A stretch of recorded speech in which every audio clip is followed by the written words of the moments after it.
Hi, I'm Molly Horak from the Horak Group with Boone Realty, and today's seller's tip is to hire a professional photographer to help sell your home with professional listing photos.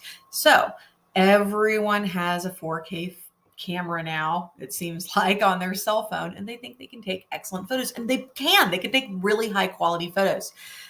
However, your realtor just walking around snapping photos isn't going to get the same look and feel and professionalism as someone who does this all day, every day, and knows how to take the correct photos that aren't just pretty and cutesy.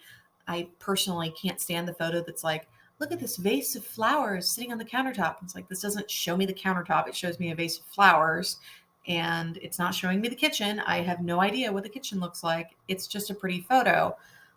Have someone who actually knows how to take listing photos that are descriptive of the space and help the client walk through the home through the photos.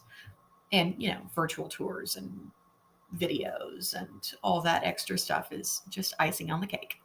Thanks, and I'll see you on the next one.